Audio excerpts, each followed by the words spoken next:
Hey everyone, how's it going there? Got another deck profile for you guys today. Today I'm going to be doing some Tindangles, and this is basically the flip archetype from Extreme Force there. If you don't know what it does, I will definitely be sure to go over what the new cards do.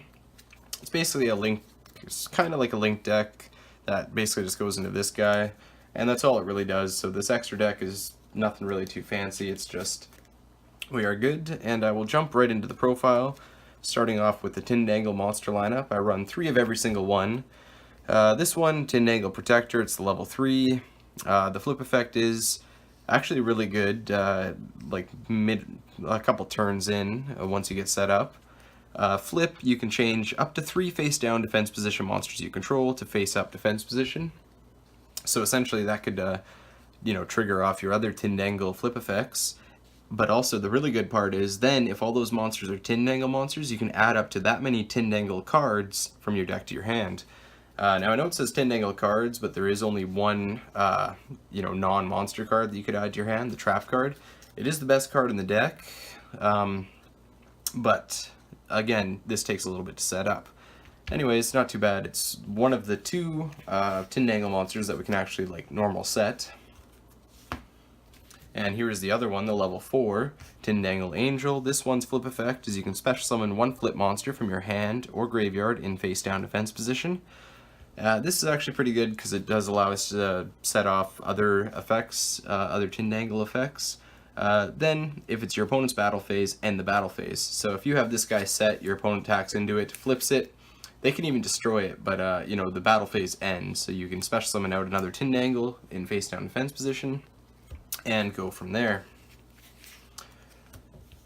Next card is actually really good and it is really important in this deck is Tindangle Base Gardna. It's really important for our Link monster, and also this it can special summon itself if you control a face down defense position monster. And it's also really good against Link decks because if a monster is normal or special summoned basically to a zone an opponent's Link monster points to, you contribute this card and special summon 1 Tindangle monster from your hand or deck in attack or face down defense position. It's got 2300 defense, so it's a little bit high defense there, decent. Next, that last one was not a flip monster, but this one, the next 2 are, of course. Tindangle Intruder, flip, add 1 Tindangle card from your deck to your hand. That's really good. 2200 attack. Regular effect, if this card is normal summoned, you can send 1 Tindangle card from your deck to the graveyard. If a monster is special summoned to your field in face down defense position while this card is in your graveyard, special summon this card in face down defense position. So that goes with Base Gardna, that goes with Angel, because they can both special summon your Tindangle monsters in face down defense position. Then I play 3 Hound. This is probably the only one that you don't need to max out on, but I like to anyways because I run a lure, and this deck really needs to get as many Tindangle names in the graveyard as possible, right as soon as possible. So anyways, the flip effect is you target one other face-up monster on the field. This card gains attack equal to that target's original attack, and then change that target to face-down defense position.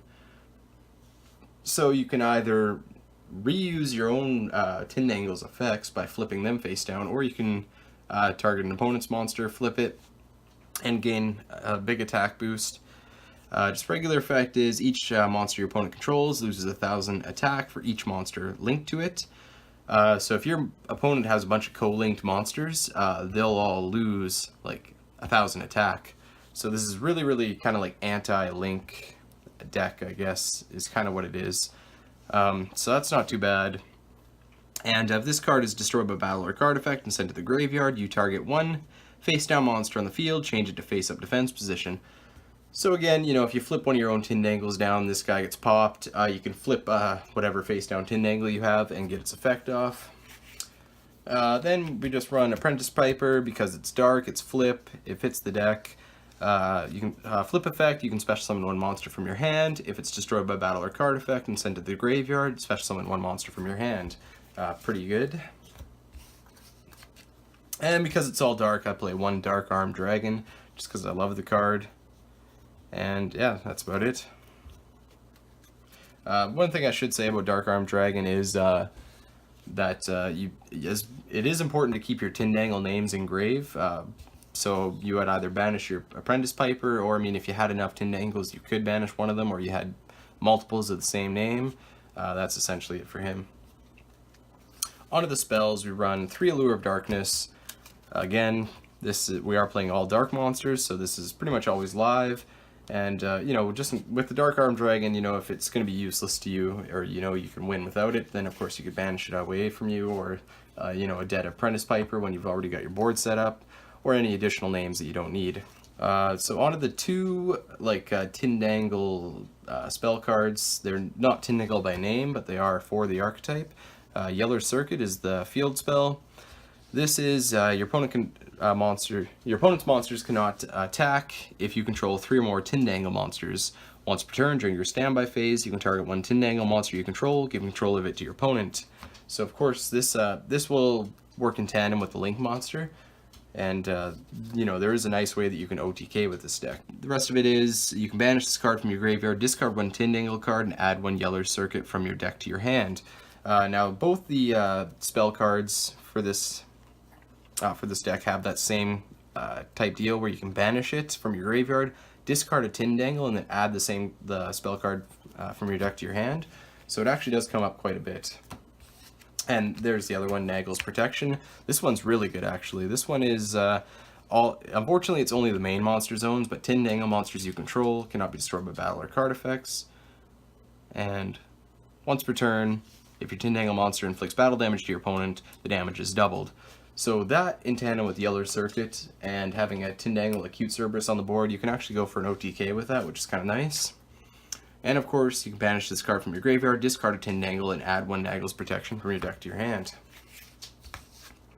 So because of those like last effects on both those spell cards, we do run 2 Foolish Burial Goods, just to get an additional way to search, and then a way to get a Tindangle name into the graveyard. Then we do play 1 Foolish Burial, just for getting Tindangle from the deck to the graveyard. Preferably the Intruder is a pretty good one to Foolish. 1 Book of Eclipse, just to reset our Tindangle flip effects. You hope to not do this when your opponent has monsters on the board, that's the only thing. So on to the Tindangle Trap, we play the Delaunay, however you say that. This is really, really good card, and it is the only searchable spell or trap Tindangle card in the deck. The first effect, it can come up. It's basically when you take battle damage from an opponent's attacking monster while you have 3 or more Tindangle monsters in graveyard with different names. You can destroy the attacking monster, and if you do, special summon the Link monster, the Tindangle Acute Cerberus, from your extra deck.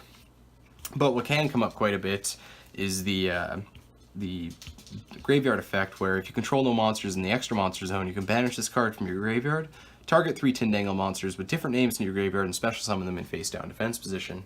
So that's where it comes up a lot. Of course, you can Foolish Burial Goods that, and we do play another card that really works well in this deck, and I will show you that right now, which is Magical Hats.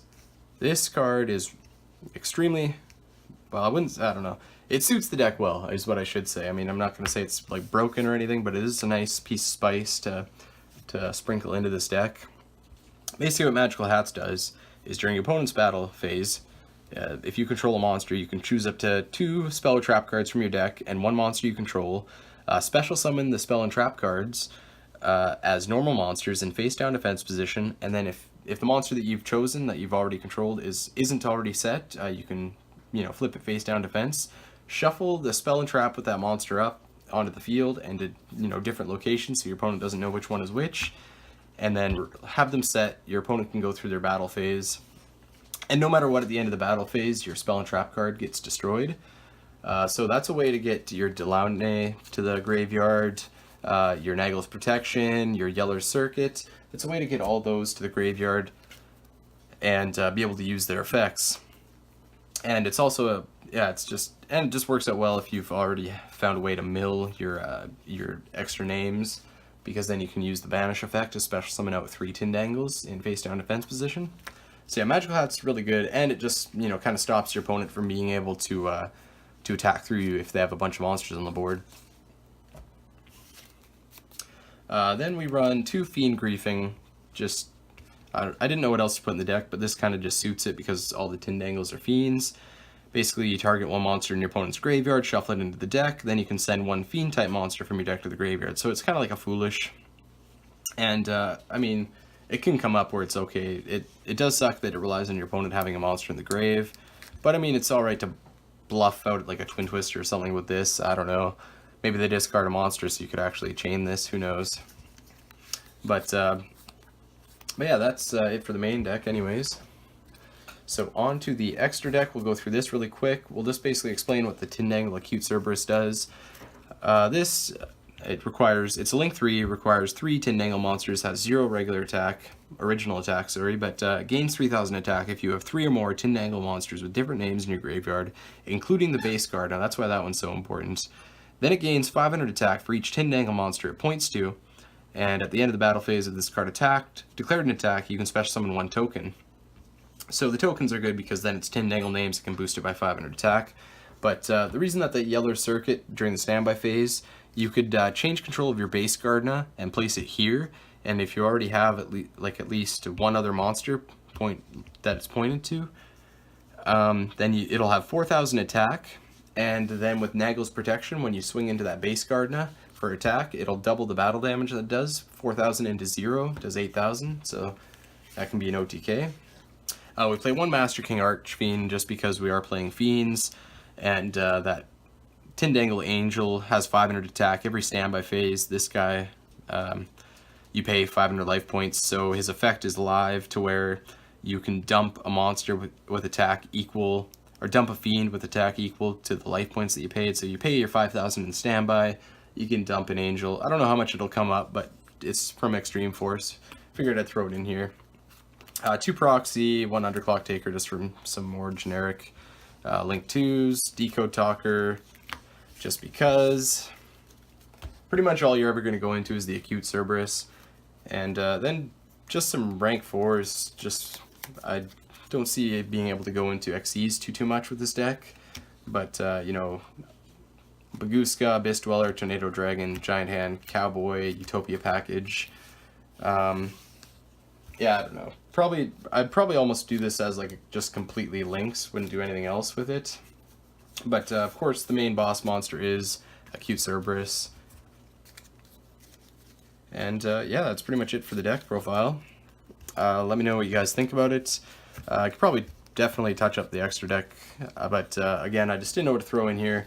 And I got the main deck done, and the whole purpose of the main deck is to get just to this guy, so the rest of the extra deck doesn't matter. You could probably even just run all cherries targets if you wanted, and then just run 3 cherries instead of something. Especially like the Fiend Griefing or whatever. But anyways, thank you very much for watching. Hope you enjoyed the video. Have a good one.